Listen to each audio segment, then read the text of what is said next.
en las que yo he podido visitar o darme cuenta, el líder es tomado como alguien que está puesto en un pedestal, que no se le puede tocar. El líder es alguien que se le ve de lejos, ¿no? Porque es el líder de la iglesia. Y yo he estado en contra de eso. Afortunadamente, y gracias a Dios, que se dan esas enseñanzas, que se comparten esas enseñanzas, en las que nos damos cuenta realmente quién es un líder.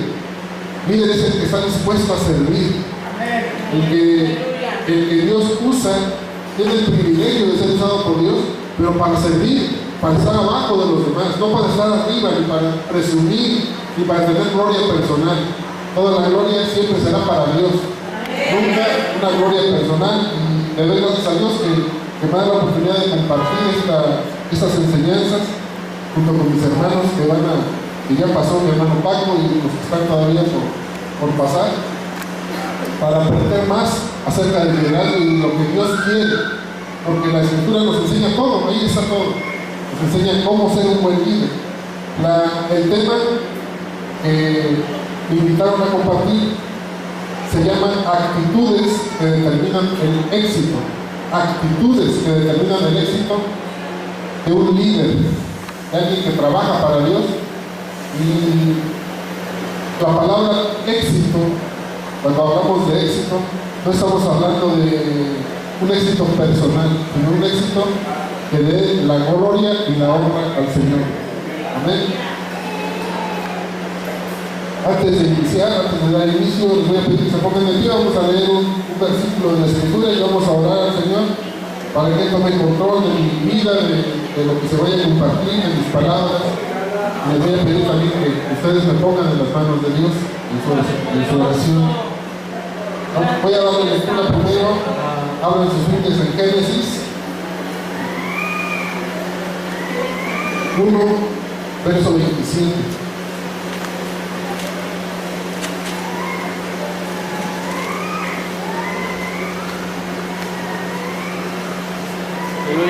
¿A todos lo quieren? Gloria a Dios. La bendita palabra del Señor se lee en el nombre del Padre, del Hijo y del Espíritu Santo. Y creó Dios al hombre a su imagen. A imagen de Dios lo creó. Varón y hembra los creó. Gloria a Dios. Pues vamos a orar. Inclinen su rostro. Vamos a pedirle al Señor que todo esté bajo su control y que el Espíritu Santo sea el que nos redarguya, nos hable y nos instruya esta mañana. Padre Celestial, damos gracias, Dios. Damos gracias, bendito Dios Todopoderoso, porque nos permite, Señor, estar aquí reunidos en esta confraternidad con mis hermanos, Señor. Y te doy gracias por sus vidas, porque pusieron de su tiempo y de su esfuerzo, Padre, para estar aquí, tal vez dejando cosas importantes en sus lugares de origen, pero están aquí, Padre, porque tienen una sola misión, Señor, un solo deseo de aprender más de tu palabra. Señor, de crecer en tu conocimiento y de recibir del Espíritu Santo cada vez más, Señor, para poder ser líderes eficaces, que sirvan, Señor, ser obreros aprobados por ti, Padre eterno. Te doy gracias por sus vidas y te pido, Padre, que toda palabra, Señor, que se dé aquí, no sea para lastimar, sino para edificar, Padre eterno. No permitas, Señor, que haya lastimaduras, Señor, sino que sea todo lo contrario. Pon disposición en tus corazones de mis hermanos, Padre, para recibir, para tener la humildad también, Señor, de reconocer errores, de querer, Señor, servirte por completo, Señor, sin ningún tipo de ataduras, Padre eterno. Que aprendan, Señor, cuáles son lo que tú deseas de un líder, de alguien que te sirva, de alguien que esté en la iglesia, Señor, al servicio, Señor, de lo que tú quieres, al servicio de tu obra, Padre eterno. Te doy gracias en el nombre de Cristo Jesús. Amén y amén. Tome su lugar, tome su lugar.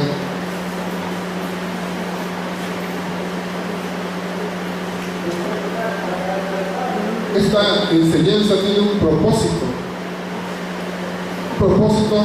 muy claro. Se llama actitudes que determinan el éxito.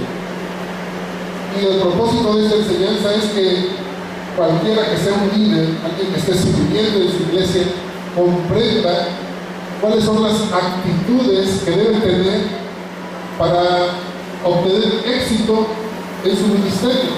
cualquiera que sea el ministerio, cualquiera que sea el área en la que estés sirviendo dentro de tu iglesia, obviamente tú vas a querer tener un ministerio exitoso, algo que contribuya al crecimiento de la iglesia, no algo que se mueva, algo que... Entonces todo lo que influye en este éxito dentro del ministerio tiene que ver con tus capacidades, dones y talentos que Dios te ha dado.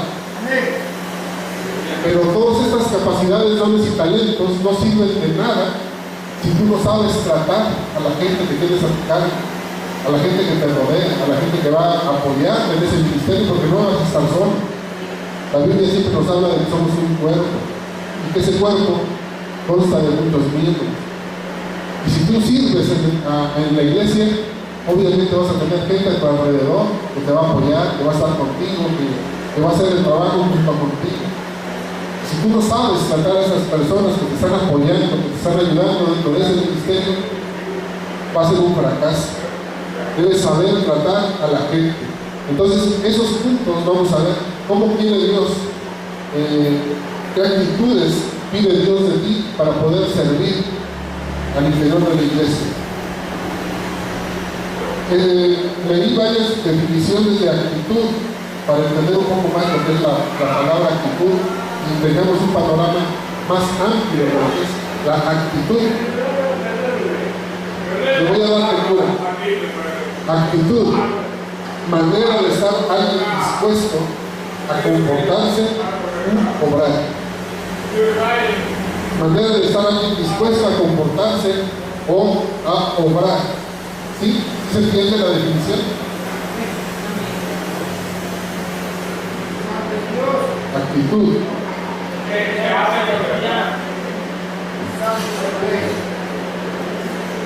Otra definición de actitud es la forma de actuar de una persona, dice aquí. Actitud es la forma de actuar de una persona, el comportamiento que emplea un individuo para hacer las cosas. También la actitud se define como la forma de ser o el comportamiento de alguien.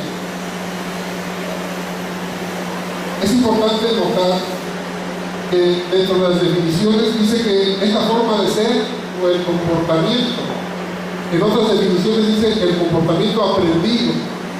Muchas veces nuestro comportamiento está condicionado a la forma en que fuimos creados, a la forma en que crecimos, la influencia de otras personas. Y en esa actitud nosotros, en consecuencia de eso, actuamos.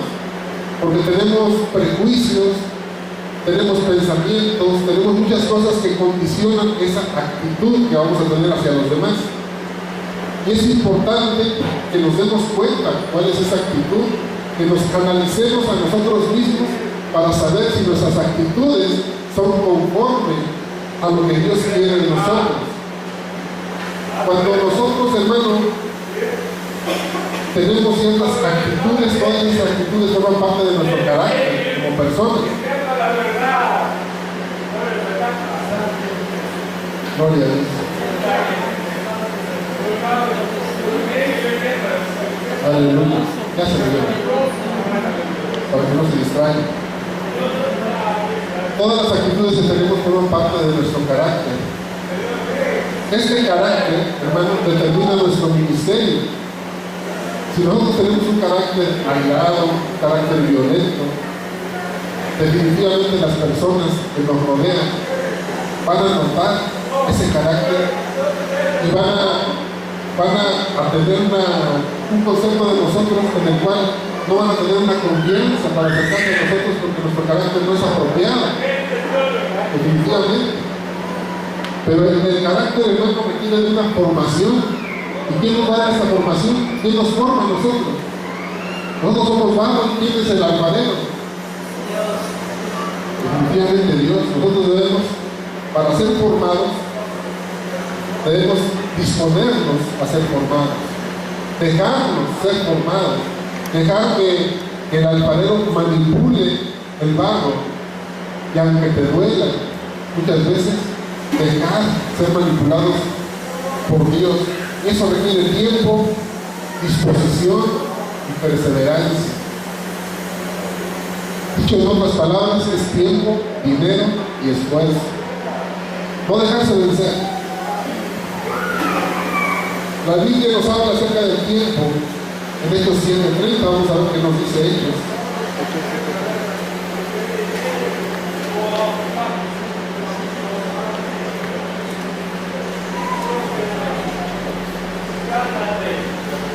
Podemos pensar hasta cuánto tiempo va a tratar Dios conmigo, o en cuánto tiempo Dios va a hacer algo con mi vida, en cuánto tiempo Dios va a transformarme por completo, en qué tiempo. Hay una palabra aquí que dice disposición. Mientras tú no te dejes formar por Dios, mientras no entregues por completo tu vida, tus pensamientos, todo lo que tú eres, que te niegues a ti mismo, como dice la Escritura, Dios no está trabajando sobre ti porque Dios es fiel. Tú le estás pidiendo, Dios cámbiame, Dios hazme un servidor fiel, yo quiero servirte. Sí, pero mientras tú no expongas tu vida por completo, con los brazos abiertos, entregarte a Dios, Dios va a estar trabajando sobre ti, pero tú vas a ser el obstáculo principal para que Dios haga la obra. Aquí nos habla de un varón que le llevó algunos años el aprendizaje, un poco de tiempo, dice la Escritura. Vamos a ver, le dice Hechos 7:30.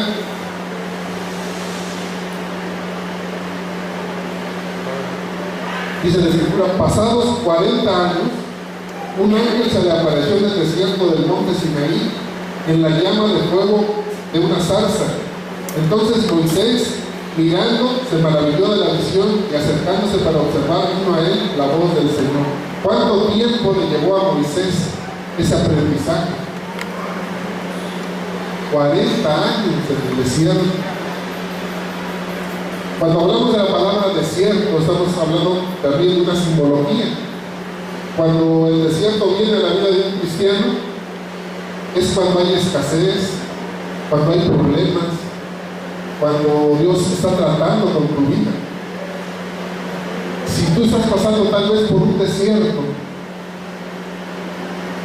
y no ves la salida, ya llevas algunos años en ese desierto, tal vez sea porque hay un área de tu vida en que Dios está tratando y que no le has entregado por completo, ya sea orgullo, ya sea ambición, ya sea ansias de poder, ya sea idolatría.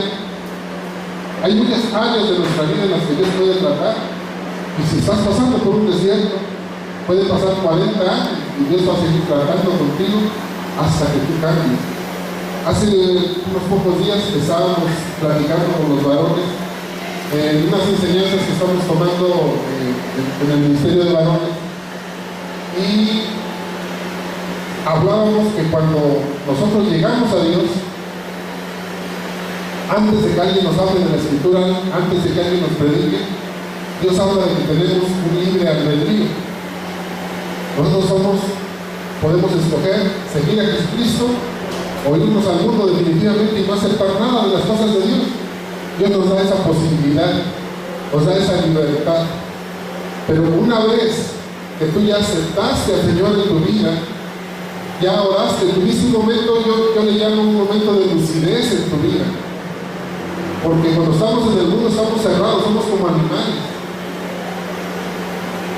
Porque no tenemos a Dios en nuestras vidas, no hay una vida espiritual, no hay nada que nos ate a Dios. Eso se llama religión, ¿no? Volver a religarse, religarse con Dios. Estamos totalmente apartados, vivimos una vida a nuestra suerte. No hay nada que obre en nosotros para que nos transforme, para que nos guíe, para que nos marque una senda. Estamos totalmente en el mundo. Pero de repente alguien llega, te comparte de la palabra, y en tu corazón brilla una pequeña lucecita y viene un momento de lucidez a tu vida y dices: sí, es cierto, estoy dispuesto a seguir a ese Jesús que vienes a mostrar. Tú tomas una decisión, tú tomas esa decisión en ese momento, y en ese momento, hermano, ¿sabes lo que pasa? Que tú pierdes tu libre albedrío. ¿Por qué? Porque en ese momento tú le dices al Señor Jesucristo: ¿sabes qué, Señor? Toma mi vida, yo quiero que tú vengas y mores en mi corazón. quiero que el Espíritu Santo venga sobre mi vida y la transforme. Entonces utilizaste tu libre albedrío para tomar esa decisión y desde ese momento quedó cancelado tu libre albedrío, porque tú ya le pediste a Dios y Dios es fiel y Dios va a hacer la obra hasta que se concluya en tu vida. Ya no hay más que atrás, tú puedes alejarte al mundo, pero Dios va a seguir tratando con tu vida todo el tiempo, porque una vez ya le pediste, le reconociste y Él está habitando, y aunque tú lo quieras sacar de tu corazón, Él va a seguir haciendo una obra ahí, porque tú en un momento de lucidez, como yo le llamo, le pediste que lo hiciera. Él no es hombre para que mienta, ni hijo de hombre para que se arrepienta. Tú se lo pediste y lo vas a seguir haciendo todo el tiempo. Te vayas a donde te vayas, te jales para donde te jales, el Señor va a seguir haciendo una obra en tu vida. Ese libre albedrío quedó muerto. Así que nosotros, hermanos, cuando le hemos pedido al Señor un ministerio y Dios nos va a dar, el Señor va a seguir haciendo la obra en tu vida. Y aunque tú te resistas, y aunque tú seas rebelde, y aunque tú seas una persona que tenga muchos defectos en su carácter, el Señor va a terminar su obra en ti, aunque duela muchas veces porque de nosotros depende. Es difícil, pero depende de ti, depende de cada uno de nosotros en su interior, que Dios continúe esa obra y te perfeccione. Mientras tú no te dejes, no tengas esa disposición, Dios no va a acabar la obra y vas a seguir teniendo problemas. Requiere de tiempo, por eso dice 30 vimos que a Moisés le tomó 40 años en el desierto. Y todavía así, después de muchos años, él agarró su vara y golpeó la roca. Y eso le costó no entrar a la tierra prometida. Dios trató con su vida por muchos años y todavía había defectos en su carácter. Eso no quiere decir que nosotros no perseveremos ni nos esforcemos. Si a Moisés le tomó 40 años, a lo mejor a ti te va a tomar 20. Pero Dios va a terminar su obra en ti. Y si tú estás dispuesto, a lo mejor le va a llevar 6 meses nada más, porque tu corazón está dispuesto, totalmente entregado. Disposición, vamos a ver también la palabra disposición. Tiempo, disposición y perseverancia. Disposición, 2 Corintios 5:17.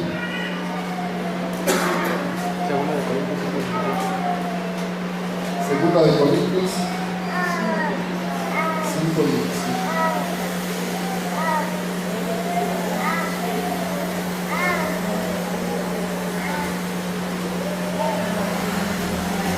¿Todos lo tienen?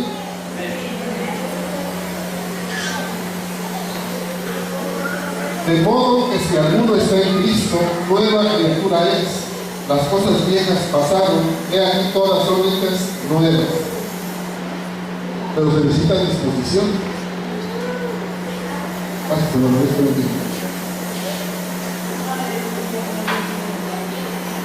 Disposición. Dice la palabra, de modo que si alguno está en Cristo, nueva criatura es. Las cosas viejas pasaron, he aquí todas son hechas nuevas.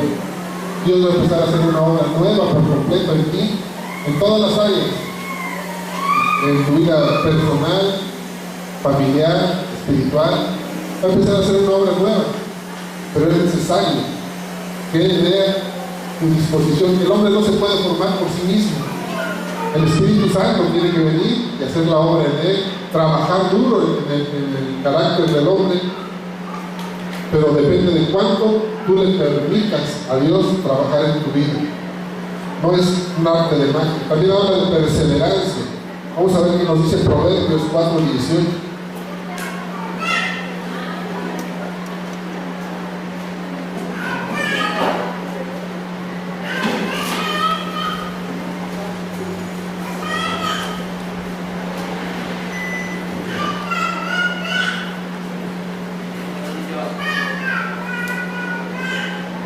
Mas la senda de los justos es como la luz de la aurora, que va en aumento hasta que el día es perfecto. ¿Qué quiere decir esta palabra? Si la senda de los justos es como la luz de la aurora, cuando empieza a salir el sol, pues la luz es bajita, pero de repente vemos que va aumentando. Como pasan los minutos, aumenta y aumenta y aumenta, hasta que vemos el total resplandor del sol en el horizonte. Y así es la senda de los justos. Tal vez estamos empezando en el ministerio, tal vez estamos empezando a ser usados por Dios, y tal vez la lucecita apenas sea como la que se ve a las 5:30 de la mañana, que apenas empieza a vislumbrarse un halo de luz en el horizonte, pero conforme pasa el tiempo, esa luz debe ir creciendo. Si esa luz no va creciendo, algo anda mal en nuestra vida. Algo está pasando, debe ir perfeccionándose conforme pasan los años, los meses o los días. Depende de cuánto tú estás dispuesto a dejarte moldear por Dios. No depende de lo que Dios quiera hacer, sino que tú le permitas que esa luz crezca y vaya en aumento y hasta que el día sea perfecto. ¿A qué perfección nos debemos comparar siempre? A la perfección de Jesucristo. Esa es la máxima perfección, ese es nuestro tope. Ya no hay más. Tal vez nosotros pensamos que es imposible. Decimos, no, pues ¿cuándo? Pero si la palabra lo dice, es que hay posibilidad de ir perfeccionándose hasta la altura del varón perfecto, como dice la Escritura. Perseverancia. En Génesis 1:26 y 27 leíamos que fuimos hechos a la imagen de Dios. Y cuando la Escritura nos dice que somos hechos a la imagen de Dios, se nos viene a la mente la enseñanza que hemos recibido siempre, que decimos, bueno, es que Dios es un Dios trino, Padre, Hijo y Espíritu Santo, y nosotros también somos seres trinos porque tenemos cuerpo, alma y espíritu, y eso nos han enseñado siempre y es una realidad. Pero aparte de todo esto, la semejanza que Dios pide de nosotros es una semejanza más allá de esta teoría o de esta teología de la divinidad. Nos pide también que tengamos el carácter de Dios. Este carácter, hermano, es un carácter que conforme conocemos de Dios, vamos aprendiendo este carácter de Dios. Tal vez en la Escritura, en todos los libros de la Escritura se nos presenta a Dios de diferentes maneras, pero lo básico es que es un Dios de amor. La Escritura así nos enseña, veamos que dice 1 de Juan 4:7.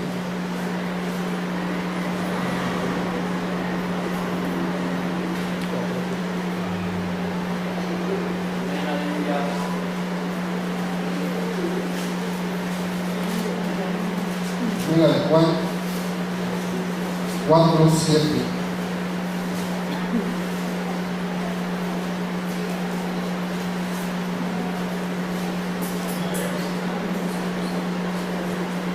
Amados, amémonos unos a otros, porque el amor es de Dios. Todo aquel que ama es nacido de Dios y conoce a Dios.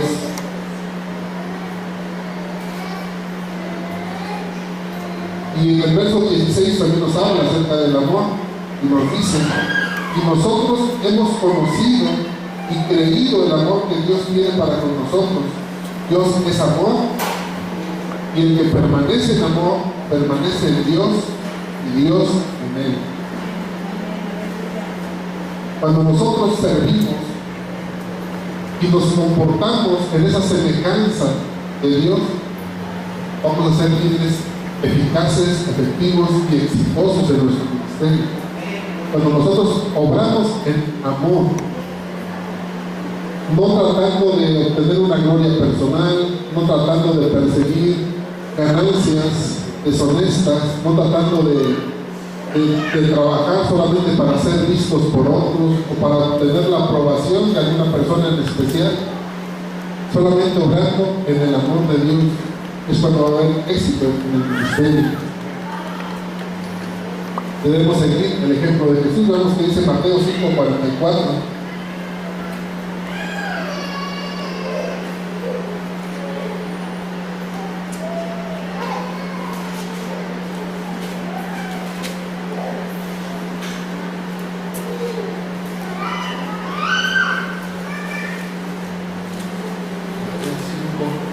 Al 46.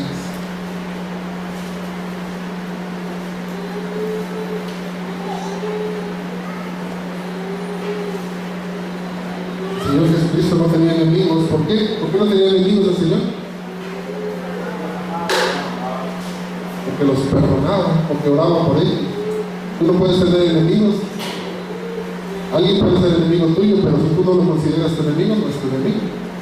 Amén. Puede ser tu amigo porque tu corazón lo perdona. Amén. Amén.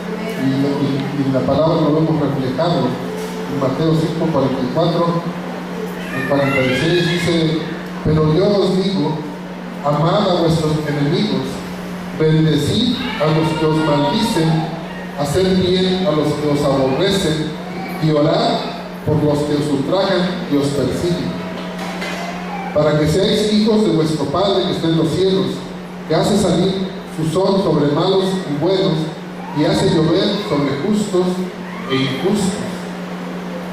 Porque si amas a los que os aman, ¿qué recompensa tendréis? ¿No hacen también lo mismo los publicanos? Gloria a Dios. Amar a quien te maldice, amar a quien te aborrece, amar a quien te persigue, orar y desear lo bueno, es lo que nos pide y nos exige el Señor. Qué complicado a veces, ¿no? Ver a alguien que te está maldiciendo, que está creando problemas, y sobre todo eso, amarlo, bendecirle y orar por ellos. Y orar por ellos para bien. Porque luego oramos y le decimos: Señor, ya llévate. No, dicen que oremos para bien, para que el Señor nos prospere, para que el Señor nos bendiga. Y siempre tener en cuenta, hermanos, que a pesar de todo y a pesar de que tal vez sea la peor persona, esa persona que te está haciendo un daño, saber y pensar que también Cristo murió por él. Y cuando tú piensas así, en tu corazón algo cambia. Dices: sí, es cierto. También Cristo vino y dio su vida por este que me está maldiciendo, por este que es un violador, un asesino, tal vez un alcohólico, un borracho, lo que sea. Esa persona, también Jesucristo dio su vida por él, y Dios en su palabra bendiga, que lo perdone, que lo bendiga. Es difícil, es complicado, pero lo debemos hacer porque así la palabra nos lo pide.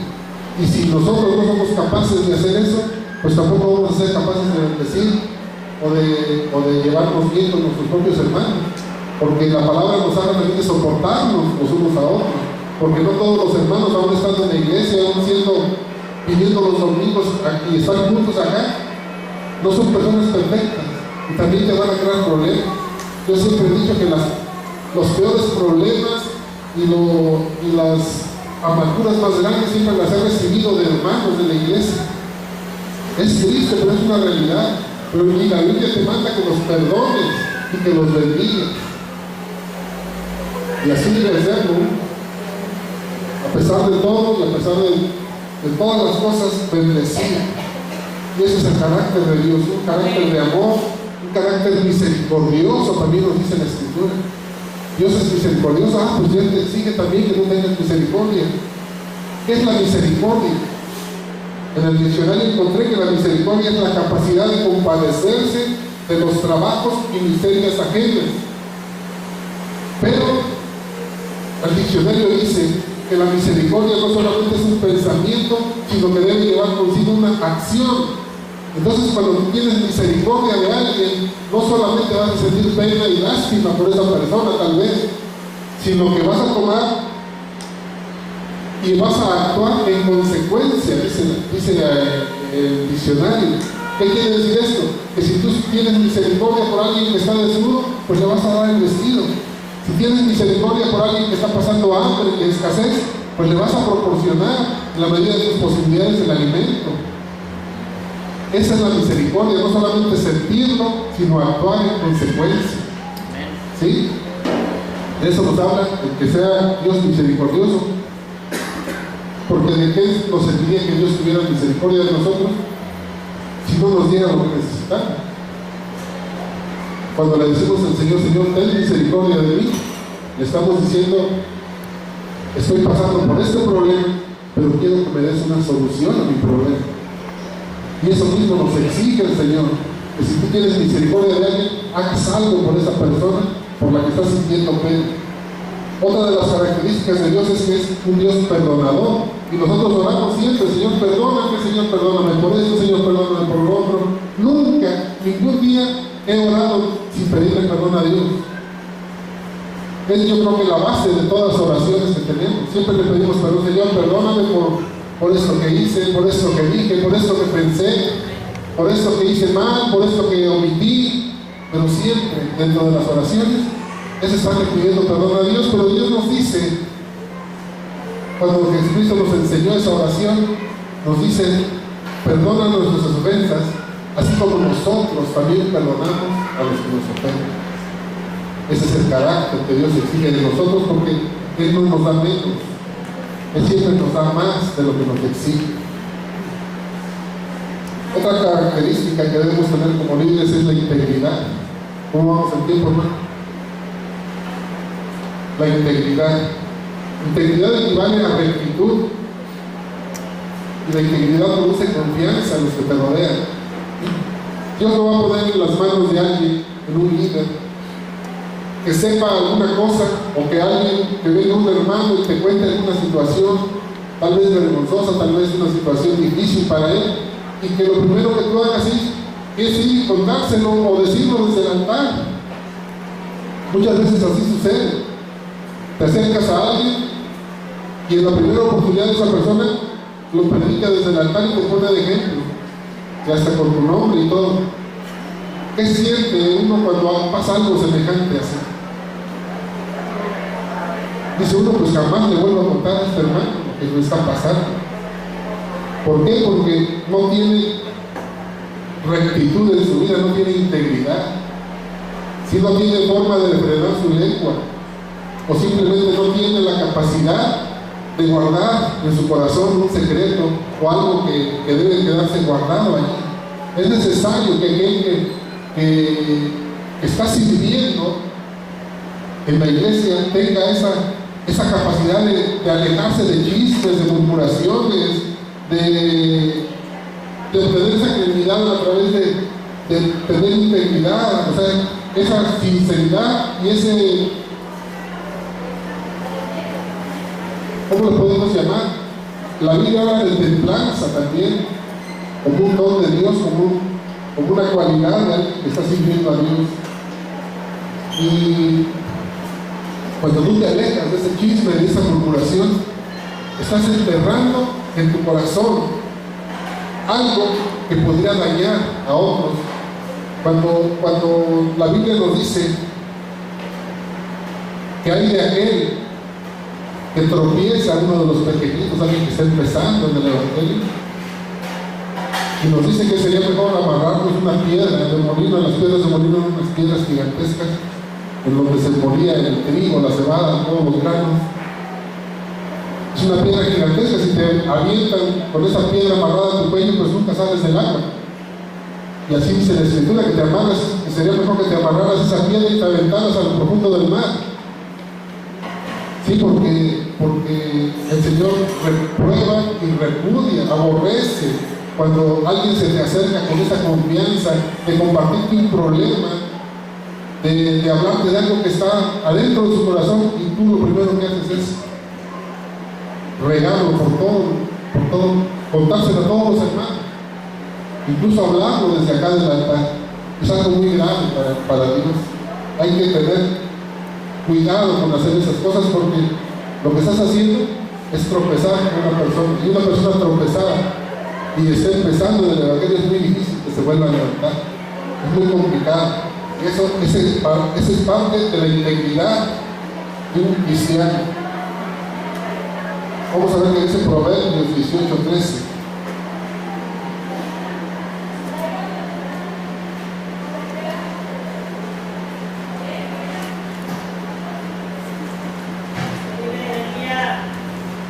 Dice la Escritura: al que responde palabra antes de oír, le es fatuidad y oprobio. También Santiago nos habla mucho, el apóstol Santiago, acerca de la lengua, ¿no? Acerca de hablar, acerca de hablar cuando estás enojado. Yo creo que a todos nos ha sucedido. Cuando tú obras enojado, cuando tú hablas y estás molesto por una situación, siempre vas a decir tonterías, siempre vas a decir cosas de las que después te arrepientes. Y hay que tener cuidado porque para Dios es algo aborrecible. Y aquí en la Escritura nos dice: al que responde palabra antes de oír, antes de escuchar razones, quiere decir, antes de poner en una balanza lo que me están diciendo, enterarme perfectamente del problema. El que habla antes de oír le es fatuidad y oprobio. ¿Qué nos quiere decir estas palabras? Fatuidad y oprobio. Fatuidad es cuando alguien es fatuo, es una persona tonta,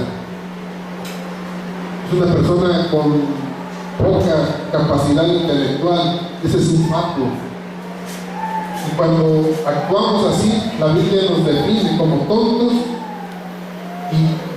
y habla de oprobio. Oprobio es vergüenza. Para Dios eres un tonto y se avergüenza de ti si actúas de esa manera. Es tremenda la Escritura, ¿verdad? Yo pienso que Dios utiliza esas palabras a veces para que no nos dolamos. Pero aquí está el hermano explicándoles bien clarito para que les duela la realidad. Fatuidad y oprobio, tontería y vergüenza para Dios. Dios es bueno, hermano, pero yo no. Así como iba, se los digo. Así que un líder confiable es aquel que está alejado del chisme, la murmuración, que sabe guardar secretos en su corazón, que es sincero, que habla la verdad y que además está dispuesto a trabajar en equipo con las personas. Muchos dicen: bueno, es que está bien, yo trabajo en equipo, hermano. Muchas veces existe el protagonismo dentro del cristiano, dentro del líder, que no le permite trabajar bien en equipo porque quiere hacerse ver él mismo solamente.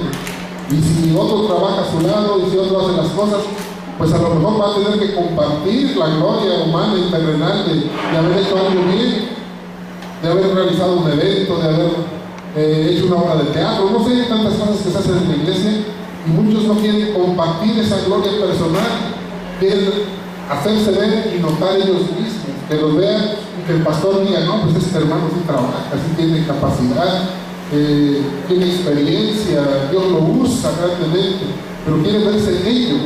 La Biblia nos habla de trabajo en equipo. En 1 Corintios 12:12 vemos cómo la Biblia nos explica. La Escritura nos habla de todo, es nuestro libro de instrucciones, ahí está todo, en 1 Corintios 12:12.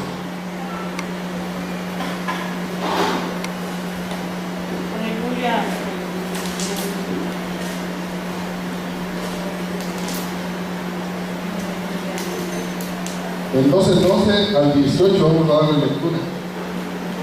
Dice: porque así como el cuerpo es uno y tiene muchos miembros, pero todos los miembros del cuerpo, siendo muchos, son un solo cuerpo, así también Cristo, porque por un solo espíritu fuimos todos bautizados en un cuerpo, sean judíos o griegos, sean esclavos o libres, y a todos se nos dio a beber un mismo espíritu. Además, el cuerpo no es un solo miembro, sino muchos. Si dijere al pie: ¿por qué no soy mano? Porque no soy mano, no soy del cuerpo, por eso no será del cuerpo. Y si dijere la oreja: porque no soy ojo, no soy del cuerpo, por eso no será del cuerpo. Si todo el cuerpo fuese ojo, ¿a dónde estaría el oído? Si todo fuese oído, ¿a dónde estaría el olfato? Mas ahora Dios ha colocado los miembros, cada uno de ellos en el cuerpo, como Él hizo. Muchos miembros, muchos ministerios, muchas aptitudes. Aquí no estamos hablando de actitud, sino de aptitud, ¿sí?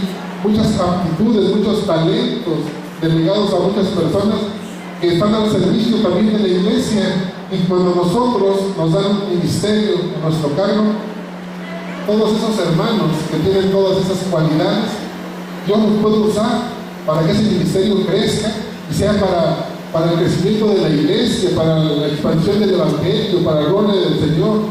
Y todo eso, hermanos, nosotros debemos ser conscientes y evitarnos esos celos que muchas veces se dan dentro de los ministerios. hay muchas ocasiones en que hay hermanos que no quieren enseñar, no quieren compartir sus conocimientos, ya sea, muchas veces puede ser en la música, muchas veces puede ser conocimientos bíblicos, muchas veces puede ser experiencias en el ministerio, no los quieren compartir porque sienten celo, van a decir, no, pues este hermano al rato va a ocupar mi lugar, me va a quitar el puesto dentro de la iglesia, como si el puesto se lo hubiera dado el pastor a otro hermano, no teniendo la conciencia que solamente un ministerio te lo da el Señor. Eso es falta de fe, es falta de confianza en Dios. Es necesario que todo aquel que tenga un talento, algo de Dios, que alguien quiera, que tú le enseñes, hermano, enséñale. Aleluya. Hay pastores, hermano, que cuando mueren, la iglesia queda totalmente desamparada porque nunca quisieron enseñarle a otro hermano a predicar, o cómo se lleva la iglesia, cómo el trabajo de una iglesia, todo eso se debe compartir con los hermanos sin ningún tipo de celos, porque la obra no es tuya. Tal vez hay hermanos que sienten que pues toda su vida quieren estar agarrados de la iglesia, porque pues, muchas veces la iglesia se convierte en el modo de vida de los hermanos. Pero hermano, Dios te va a sostener. Si Dios te dio un ministerio, si Dios te dio el pastorado, lo que Dios te haya dado, a lo mejor te manda a otro lugar, no te aferres a tu lugar, no te aferres a un puesto, no te aferres a nada, porque Dios te está sosteniendo de su mano. Sí, no te aferres a algo, sino compártelo. Tal vez a la persona que tú le vayas a enseñar, que tiene hambre de recibir más de Dios, de ese conocimiento que tú ya tienes por experiencia, lo mande bien lejos, le dé un ministerio y Dios se tome en cuenta esa bendición, porque por medio de ti el evangelio va a crecer y el hermano Robert se va hasta Chihuahua y allá crece una iglesia y se hace una iglesia de miles de hermanos. ¿Cómo te vas a sentir? Orgulloso, vas a decir, yo compartí con este hermano, se acercó a mí, yo le di lo que yo tenía y eso le sirvió para que Dios hiciera la obra allá en Chihuahua, a donde fuera. No te limites, no tengas celos de tu hermano que viene a aprender. Si tú estás en el ministerio de la música, donde quiera, ¿no? Porque muchos se dan también, y lo he notado y lo he visto, que muchas veces el que ya sabe tocar un instrumento, pues no quiere compartir, no quiere enseñar. Dice, no, porque a mí me costó aprender, también a él le cuesta. Hay celos, hay contención al interior de la iglesia, hay que eliminarlo por completo. La Biblia nos habla de un cuerpo bien concertado y unido, nos habla de las coyunturas, de cómo se unen, las coyunturas unen, la rodilla, por ejemplo, ese cartílago de la rodilla une la parte de abajo de la pierna, une la parte de arriba, la alimenta entre sí, y cada miembro está en un lugar, porque Dios así le plació. No todos tenemos los mismos talentos, hay hermanos que son talentosos para predicar, hay hermanos que tienen el ministerio de la enseñanza y para predicar no sirven para predicar. Yo soy uno de ellos, yo no puedo predicar. Me cuesta mucho, pero pues el hermano me invita y yo tengo que obedecer. Pero a mí predicar no se me da, no tengo esa elocuencia. Yo veo hermanos que mantienen la atención, yo veo muchos que se duermen cuando yo hablo. Pero no se me da, hermanos.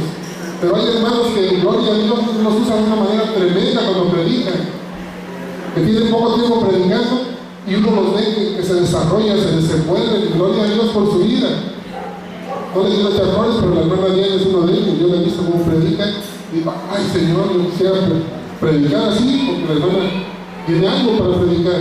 Dios le ha dado un talento en esa área, ¿no? Y hay hermanos así que se desenvuelven muy bien.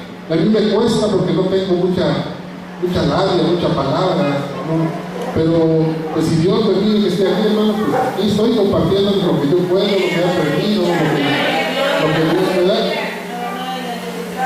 Una de las cosas que más se disfrutan es aprender de la Escritura y cuando yo leo la Escritura y estoy estudiando y estoy metiéndome en lo que es la teología y todo, disfruto de eso y es lo que trato yo de compartirles cuando paso aquí al frente, ¿no? Compartirles el conocimiento, estoy recibiendo que sea extensivo a todos, aunque no a muchos les interesa también. Y a veces me desespero y digo, bueno, hubo un tiempo que hace varios años, en que los miércoles el hermano me dio lugar para dar unas enseñanzas y llegaban 3, 4 hermanos, me decían, llegan muy poquitos, no les interesa recibir enseñanza. Y me decía, hermano, tenga paciencia, poco a poco. Pero ya cuando veía yo la iglesia llena de ese hermano, me pongo muy nervioso, hay demasiados. Nunca está uno conforme, ¿verdad? Pero Dios hace la obra, hermano. Y debemos estar todos unidos, debemos estar todos juntos, debemos saber reconocer como líderes las cualidades de cada miembro, saber observar, saber decir, bueno, este hermano que está aquí tiene facilidad para hacer esto, Dios le ha dado un talento en esta área, hay que aprovechar lo que Dios le dio, hay que ponerlo a hacer un trabajo, porque todo aquel que se la pasa sentado empieza a inventar chismes, empieza a criticar, y cuando ya está trabajando se da cuenta que no es fácil y guarda silencio. Es bueno estar trabajando en la iglesia porque de esa manera estamos activos. Ya por último, hermano, parece que ya el tiempo ha transcurrido. Encontré unas preguntas que nos pueden ayudar a cuestionarnos nosotros mismos, a enfrentarnos con nuestro yo y decir, bueno, ¿estoy haciendo bien las cosas? Y son actitudes precisamente que uno tiene como líder. Pregunta número 1. Háganse la pregunta a ustedes, hermanos, también. ¿Puedo manejar información correctamente? ¿Puedo manejar información correctamente? Cuando me llega una información, sé guardarme esa información, sé usar esa información para aconsejar correctamente a mi hermano. Esa es una pregunta que te puedes hacer. ¿Puedo manejar información correctamente? Otra pregunta. ¿Puedo aplazar mi juicio o un juicio? Cuando alguien viene y te dice, hermano, cometí este error, tú eres un líder y tienes esa capacidad de que alguien se te acerque y te cuente un problema. O viene y acusa a alguien más. Hermano, fulanito anda haciendo esto, dígole usted lo otro. Y tú no has escuchado a la otra persona lo que tiene que decir. En ese momento, ¿qué vas a hacer? Ya escuchaste las razones, ya escuchaste la acusación, y desde ese momento dices, no, pues este hermano está en disciplina, y si no le gusta, se vaya a la iglesia. Muchas veces sucede, porque tú a veces le tienes confianza a esa persona y dices, no, pues ¿cómo me va a mentir? Yo lo conozco, no miente, no engaña. Pero muchas veces no conocemos perfectamente el corazón de los hermanos. Si tú puedes aplazar este juicio y no actuar visceralmente, decir, bueno, sí, hermano, qué bueno que me dices esto, voy a esperarme y voy a escuchar las razones, voy a escuchar lo que me tiene que decir el otro hermano, para poder yo dar mi juicio. ¿Podemos hacerlo? ¿Estás obrando bien? ¿Estoy dispuesto a ser dirigido por Dios? Hay muchas personas dentro de la iglesia que se sienten sabios en su propia opinión. Se sienten tan sabios que ni siquiera se dejan dirigir por Dios. Decía un hermano la otra vez que hay hermanos que no se congregan en ningún lugar y tú les preguntas, hermano, ¿qué iglesia tienes? Andas predicando. No, hermano, yo soy independiente. Son independientes hasta de Cristo, ¿verdad? Porque no se sujetan a nadie. ¿Estás dispuesto a ser dirigido por Dios? En tu oración a Dios, si Dios te habla algo que vaya en contra tal vez de lo que estás haciendo, de lo que estás pensando, ¿estás dispuesto a cambiar? Eso es ser dirigido por Dios. Muchas veces Dios no nos habla directamente y utiliza la vida de un hermano para hablar, pero estamos tan ensoberbecidos, tan crecidos en nuestro yo interior, que creemos que este hermano viene de parte de Satanás, ¿no? Y decimos, no te acepto, no tomo lo que me estás diciendo. Es un ataque del enemigo a mi vida. Y muchas veces Dios nos habla por medio de otros hermanos. Hay que tomar en cuenta todas las palabras, todo lo que viene de otros. Puedo confrontar de manera apropiada. Muchas veces, hermano, hay un problema al interior de la iglesia, como les decía, alguien acusa dice cosas de otro, pero es necesario muchas veces no solamente escuchar las dos opiniones, sino que esas dos personas que tienen ese conflicto se junten y cada quien se exponga, estando los dos el problema. ¿Tienes favoritismo? Si tú tienes un favoritismo al interior de la iglesia, estás obrando mal. Muchas veces, hermano, hay familiares, hay seres queridos, y muchas veces, aunque nos demos cuenta, eso es lo peor, que nos damos cuenta que no está del todo bien, pero ¿cómo lo voy a avergonzar delante del otro? Porque es mi hijo, es mi hermano, es mi mamá, es cualquier parentesco que haya al interior de la iglesia. Cuando tú confrontas a dos personas, vas a estar dispuesto a escuchar las dos razones, y así sea tu ser querido o tu hermano de más confianza. Si tuvo algo de que ver en el conflicto y está mal,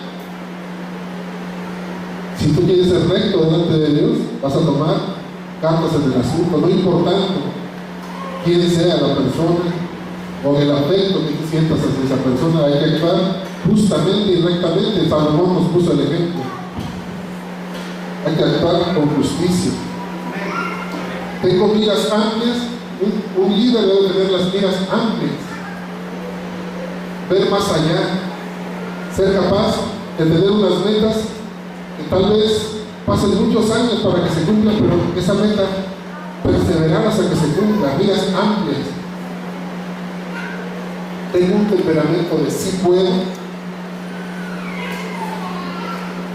sí se puede.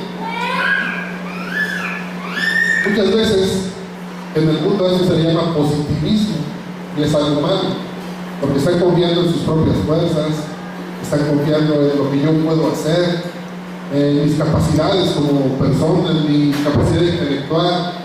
Pero cuando tú estás viviendo en el Evangelio, tú estás sirviendo dentro de la iglesia, esas miras altas y el sí puedo es algo que está bien, porque estás confiando en que Dios va a hacer las cosas. En que tal vez tú no puedas, tal vez seas considerado un inútil dentro del camino de Dios, pero sabes que tienes un Dios todopoderoso, un Padre que todo lo puede. Entonces, si tú tienes un comportamiento de sí puedo, entonces eres un buen líder. Leía yo por ahí ya ven que en internet y en Facebook aparecen esas frases y cosas, y decía que es muy malo juntarse con personas que tienen, ¿cómo decía? Lo puso la hermana Nancy, creo eso. Diario leo que pone varias frases, y eso me gustó, pero dice que hay personas que tienen un problema para cada solución. No tienen una solución para cada problema, sino al revés. Y tú le dices, hermano, yo tengo ganas de hacer esto, un congreso. Hermano, pero eso cuesta mucho dinero. No te aconsejo. Mira, he visto hermanos que fracasan y salen perdiendo. Hermano, mira, yo quiero que aquí en la iglesia se haga una puerta enorme y se haga una barrota y se vea bonita la fachada. No, hermano, pues eso cuesta mucho. Además no hay que lo haga y luego sale bien cara la herrería. No, hermano, eso no se va a poder hacer.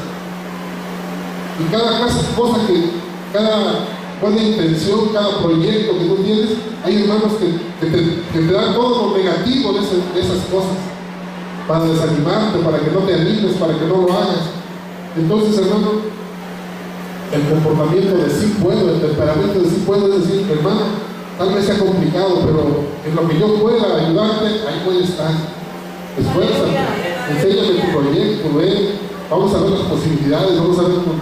Yo conozco en tal lugar una persona que nos puede facilitar esto, en tal lado un hermano que se dedica a la herrería y él nos va a apoyar con esto. Entonces, ir viendo las posibilidades, decir, sí se puede, nunca negarle la posibilidad a nadie más, incluso si aunque tú veas que es imposible, porque la definición de imposible es algo subjetivo, ¿verdad? Hay muchas cosas que el ser humano decía que eran imposibles, decía que era imposible volar, muchas cosas, pero la definición de imposible viene a ser algo